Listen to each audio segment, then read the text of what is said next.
들이 분비되고 있습니다. 대표적인 호르몬 기관이 뇌하수체, 시상하부, 또 뇌하수체, 갑상선, 또 부갑상선, 또 콩팥에 위에 붙어 있는 부신, 또 난소 이런 곳에서 호르몬이 분비가 돼요. 근데 보통 이 호르몬들은 바로 뇌하수체 전엽에서 가장 많이 분비가 돼요. 특히 난자를 생성하고 난자를 키우고 또 난자를 배란하고 하는 이 모든 일련의 과정들이 바로 호르몬에 의해서 이루어집니다. 그래서 이 난자를 생성하고 가지고 있는 난자를 더 건강한 난자로 키워서 배란하기 위해서 필요한 호르몬을 알아보도록 하겠습니다. 먼저 에스트로겐을 먼저 알아볼게요. 제가 그림을 그리는 요 선이 바로 에스트로겐이에요.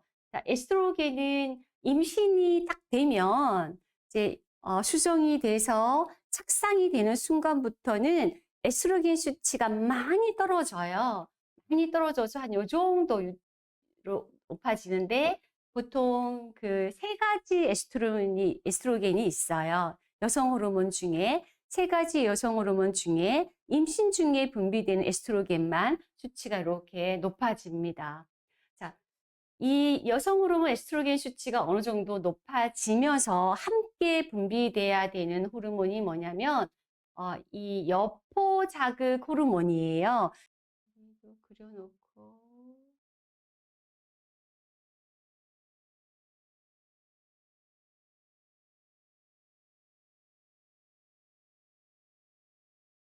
여기 나팔관 쪽에서 이렇게 받아들이게 됩니다. 그래서 이게 배란이 일어나는 거예요.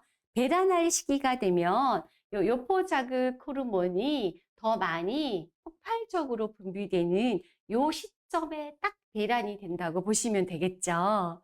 그래서 또한 황체 형성 호르몬이 배란이 될 때는 그 전에는 황체 형성 호르몬이 이게 황체예요. 황체.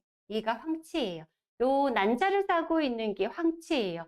황체 형성 호르몬이 이런 정도 분비가 돼야 이 황체가 만들어지겠죠. 처음에는 보면 난자 씨앗처럼 이렇게 있어요. 근데 서서히 황체가 커지잖아요. 이 황체를 키우는 호르몬이에요. 근데 이 배란을 할 때는 이 황체 형성 호르몬이요. 순식간에 호르몬 수치가 굉장히 높아져요. 이 시기에 딱 배란을 해요. 그때 난자를 나팔관으로 내보내는 역할을 합니다. 내보내기 위해서 이제 황체 형성 호르몬이 분비가 됐다가 임신이 되면 서서히 줄어들어요. 근데 임신이 되면 폭발적으로 많이 분비되는 호르몬이 있어요. 그 호르몬이 바로 프로게스테론 호르몬이에요. 평상시에는 프로게스테론 호르몬이 많지 않아요. 많지 않다가 이 항체 형성 호르몬에 의해서 난자가 배란이 되면 그리고 수정되고 착상이 되는 순간에 폭발적으로 많아지는 것이 프로게스테론 호르몬이고요. 근데 착상이 안 됐어. 그리고 다시 생리가 터져야 돼. 그럴 경우에는 프로게스테론 호르몬이 현저히 다시 줄어들게 됩니다. 하지만 임신이 되면 지속적으로 프로게스테론 호르몬은 지속적으로 상승되고 유지되게 돼요. 그리고 생리를 하지 않는 상태가 되죠.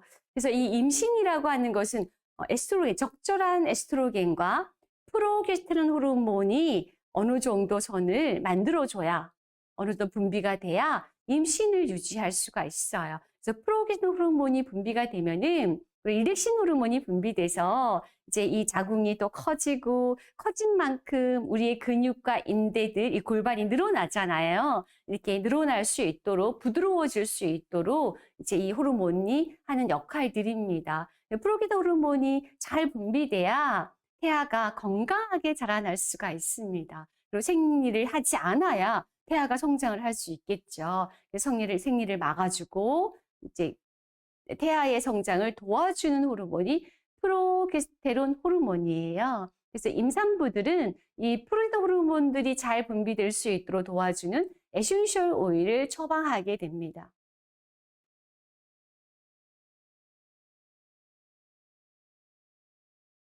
자, 임신을 방해하는 호르몬들이 있어요. 아까 4강에서도 설명해 드렸던 것처럼 스트레스 호르몬입니다. 스트레스 호르몬은 남성 호르몬과 굉장히 흡사하게 생겼기 때문에 여성의 몸 안에서 남성 호르몬으로 작용할 수 있기 때문에 스트레스가 많이 되지 않도록, 코르티졸 호르몬이 많이 분비되지 않도록 좀 힐링이 필요합니다. 아로마 테라피 하면 힐링이죠.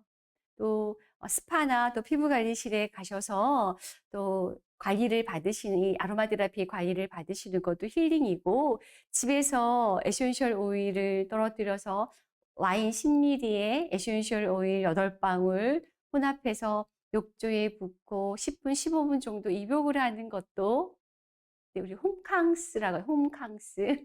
네, 이것도 힐링이죠. 네, 향기를 맡고 내가 좋아하는 향기를 맡는 것도 힐링이고, 내가 먹고 싶은 음식을 먹는 것도 음식이고, 힐링이고, 내가 먹고 싶은 음식을 먹는 것도 힐링이고, 내가 보고 싶은 곳에 가서 보는 것도 힐링이잖아요. 이런 많은 힐링이 필요한 시기입니다. 스트레스를 받았다, 많이 힘들다, 가슴이 벌렁벌렁거리고 힘들다, 잠도 잘 안 온다, 소화도 안 된다라고 하면 여행을 가신다든지 또 아로마 테라피 관리를 받으시길 추천합니다. 남성 호르몬에 의해서 남성 호르몬 수치가 좀 높은 경우가 있어요. 34살까지는 그나마 여성 호르몬이 충분한데요. 35살 정도가 지나면서부터는 여성 호르몬 수치가 조금씩 저하되기 시작을 합니다. 남성 호르몬 수치가 비례적으로 좀 더 많아지기 시작을 해요. 그러면서 난자는 더 노화가 되기 시작을 하고요. 여러 가지 그 생리의 문제나 또 여성의 모체의 문제가 발생됐고 노화가 급속도로 진행되는 시기가 35살입니다. 특히 코르티졸 호르몬이 스트레스를 받으면 부신에서 분비가 되거든요. 그래서 이 코르티졸 호르몬을 좀 저하시키는 아로마 테라피가 필요하고요. 프롤락틴 호르몬, 아까 스트레스 호르몬이 분비가 되고 부신에서 코르티졸 호르몬이 분비가 되면은 프롤락틴 호르몬이 많이 분비돼서 생리를 하지 않게 되면은 모유가 만들어지고 한 번도 임신을 경험하지 못한 여성분들에게 모유가 나오는 그런 사례가 있습니다. 또한 이게 황체 호르몬에서 프로게스테론 호르몬이 너무 많이 분비되는 경우가 또 있어요. 이 황체 호르몬에서 프로게스테론 호르몬이 분비가 되면 임신을 유지하는데, 임신을 하지 않았는데도 이 황체가 아까 난자를 분비하고 남는 주머니, 노란 주머니, 이게 황체예요. 그 황체에서 프로게스테론 호르몬을 분비를 하면 이 호르몬에 의해서 임신이 잘 안 되는 경우가 또 있습니다. 또는 피임약을 오랫동안 복용했을 때 습관적으로 이 피임약으로 인해서 에스트로겐 수치가, 정상적인 에스트로겐 수치가 맞춰지지 않으면, 여성 호르몬 수치가 맞춰지지 않으면요, 또 임신이 잘 안 되기도 합니다. 그래서 임신을 방해하는 호르몬들입니다. 건강한 난자를 만드는 여성 호르몬들을 한번 볼게요. 네. 보통 이 뇌하수체 전엽에서 난자 생성에 관여하는 여포 자극 호르몬이 잘 분비가 돼야 되거든요. 그래야 난자를 키워요. 건강하게 성장시킬 수가 있어요. 보통 이게 뇌하수체 전엽에서 이제 이 난소 쪽으로 분비해서 난소에서 인지하는 순간에 난자를 막 키우거든요. 또 에스트로겐이 있어요. 3가지 에스트로겐이 있는데요. 에스트로는 임신 전 여성들에게 다량 생성이 돼서 임신이 잘 될 수 있는 몸을 만들어주고 젊음을 유지할 수 있는 에스트로겐이 에스트론이에요. 자, 그런데 폐경이 되면은 여성들에게 다량 분비되는 호르몬이 에스트라디올이라고 하는 호르몬들이 폐경된 여성들에게 좀 많이 분비되다 보니까 덜 분비되는 게 좋겠죠. 네. 또 에스트리올이라고 하는 호르몬은요, 임신부에게 다량 생성이 돼요. 그래서 임산부에게 에스트리올과 프로게스테론 호르몬에 의해서 임신을 유지할 수가 있습니다. 건강한 임신을 유지해서 태아를 성장시켜주는 역할을 합니다. 착상을 준비하는 자궁을 잠깐 보도록 하겠습니다. 빨간색 여기 부분에서부터 시작해 여기까지는요, 바로 이제 생리가 네, 나오는 시기, 일주일 정도 생리를 하는 시기예요. 임신을 하기 위해서 이 호르몬에 의해서 보통 한 이 난포 자극 호르몬이 분비가 되면서부터 자궁은 여기 벽에 이렇게 난자가 정자를 만나서 수정을 하며 착상이 잘 될 수 있도록 이렇게 자궁벽에 이렇게 보이시죠? 예, 네, 혈 착상이 잘 될 수 있도록 폭신폭신한 이불처럼 핏덩이가 쫙 이렇게 발라져요. 자궁 내막 전체에 핏덩이로 막을 쫙 만들어 놔요. 이 작은 난자와 정자가 수정이 돼서 들어오면은 잘 그 침대에 그 침상에 포근한 이불에 탁 착상돼서 뿌리를 내려서 성장할 수 있도록 자궁벽에 이렇게 만듭니다.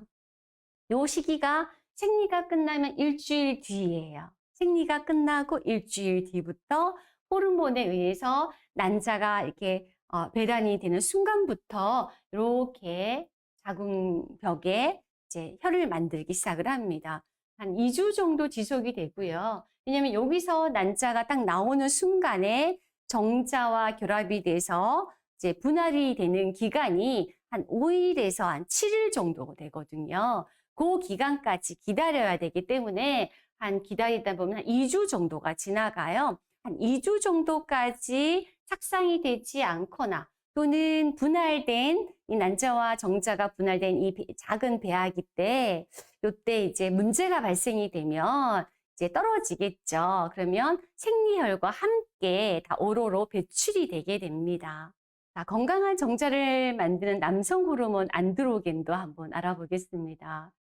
남성 또한 내하수체 전엽에서요, 정자를 생성하고 키우기 위해서 여포 자극 호르몬을 분비합니다. 자, 이 여포 자극 호르몬을 분비해서 정자를 하루에 5개, 네, 5개를 생성하게 됩니다. 테스토스테론이라는 호르몬이 있는데요. 우리 남성 호르몬이라고 하기도 하고, 안드로젠이라고 하기도 하죠. 남성 호르몬을 총칭해서. 네, 이 정자를 생산하는데, 키우는데 관여하는 호르몬이 디하이드로 테스토스테론이에요. 자, 이 호르몬이 정자를 생산하고, 네, 키우는데 관여하고요.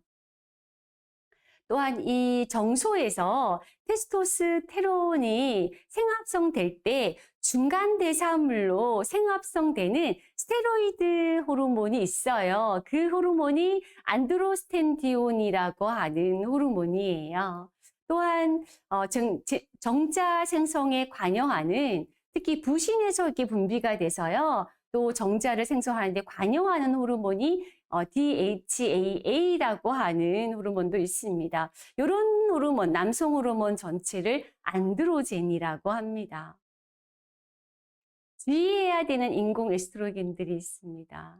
네, 피임약을 오랫동안 복용하셨다면 피임약을 잠깐 끊고 한 1년 정도 몸 관리를 좀 하신 다음에 그 전까지는 콘돔을 사용하시는 걸 추천하고요. 또 호르몬 분비를 하지 않은 루프 같은 것을 추천하고 있습니다. 그리고 피임약은 오래 복용하시는 것보다 장기 복용하시는 것은 1년 정도 복용하시는까지는 괜찮은데 1년 이상 복용했을 때 자궁의 근종을 만들기도 한다고 해요. 일단 인공 호르몬이니까요. 다양한 인공 호르몬으로 만들어진 게 피임약이기 때문에 1년 이상 처방을 잘 안 해줘요, 사실은요. 하지만 이제 보통 이 피임약을 약국에서 자유롭게 사서 복용을 하시다 보니까 이 임신하기 전에 이 호르몬의 변동에 문제가 발생될 수 있어서 주의를 요하고요. 골다공증 처방약이 있어요. 이 약은 에스트로겐이에요. 우리 그 인체의 뼈는 에스트로겐 수치가 좀 떨어지면요.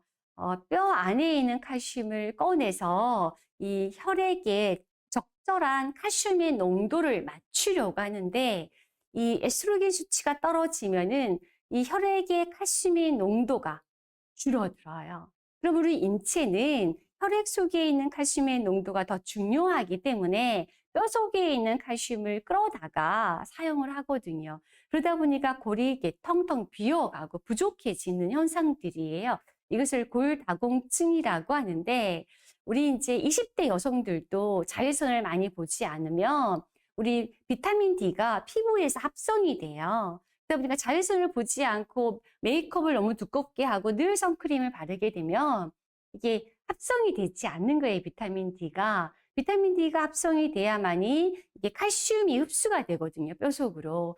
부족하다 보니까 20대들에게도 골다공증이 많아요. 그러니까 임신을 준비하는 여성분들이 골다공증 약을 처방받는 경우가 있는데, 이 경우가 되면 에스트로겐이에요, 인공 에스트로겐.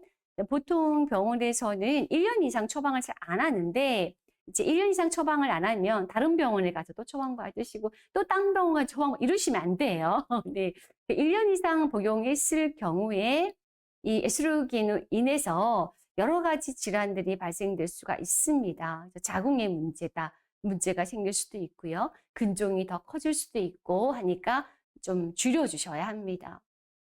되수시면은 칼슘, 프로비타민 D라고 하는 칼슘제를 좀 복용하시면서 운동하시고, 운동을 한 만큼도 골이 채워져요. 운동할 때는 되수시면 햇빛을, 선샤인을 좀 보면서 운동을 해주시면 더 뼈를 단단하게 채울 수 있습니다. 자연요법으로 뼈를 좀 단단하게 하시고 약은 좀 끊어주셔야 되겠죠. 임신을 준비하시는 분이라고 하면.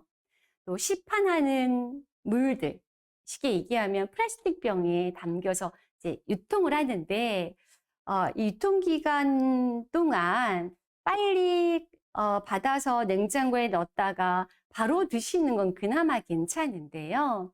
한여름에 보면은 보통 대형 슈퍼들에 보면은 그 햇빛이 막 들어오는 쬐 있는 곳에 그 병에 담긴 생수를 막 쌓아놨는데, 그 생수병에 보면 물방울이 막 생겨져 있는 거예요.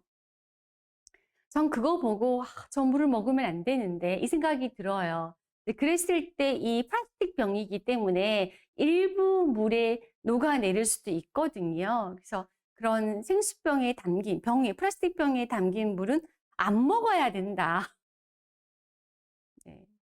차라리 텀블러 갖고 다니시면서 물을 받아서 정수기 물 받아서 드시는 게 가장 좋습니다. 우리 몸은 깨끗한 미네랄이 있는 물이 필요합니다. 정수기 물도 미네랄 다 뺀다고 해요. 또 어떤 정수기 물은 미네랄이 남겨놓는 경우도 있더라고요. 그래서 정수기 물을 드시되 텀블러에 받아서 가지고 다니면서 드시는 게 좋고, 대주시면 시판하는 물들을 좀 주의해 주셔야 되고요. 비닐에 쌌거나 플라스틱 어떤 포장재에 싼 상태에서 전자레인지에 돌렸을 때, 또 뜨거운 물에 넣어서 끓였을 때, 특히 군대에서 라면 봉지에다가 뜨거운 물 부어가지고 라면 끓여서 드시는 분도 계시죠. 컵라면 이렇게 드시는 경우 환경 호르몬이 굉장히 많이 녹아 나올 수 있기 때문에 주의해 주셔야 됩니다. 이런 환경 호르몬들을 너무 많이 먹고 살다 보니까 호르몬의 변동이 발생될 수가 있어서 다양한 자궁의 질환이나 난소의 질환이 생길 수가 있어서 또 난임이 될 수도 있기 때문에 주의와 주의를 요합니다. 또 주의하셔야 되는 것은 인공향수이죠. 네, 향은요, 오일이에요. 향은 오일이에요. 인공향수도 향이죠. 오일 성분이죠. 그쵸? 그래서 에탄올에 가용화시켜서 막 뿌리거나 이렇게 사용하잖아요. 에탄올도 피부에 자극이 될 수도 있는데 그 인공향을 우리가 호흡기로 들어가기도 하고 많이 사용할 수도 있고, 또 인공 방향제나 또 세제류나 화장품 이런 것들을 굉장히 많이 씁니다. 이런 인공적인 성분들이 내 몸에 들어갔을 때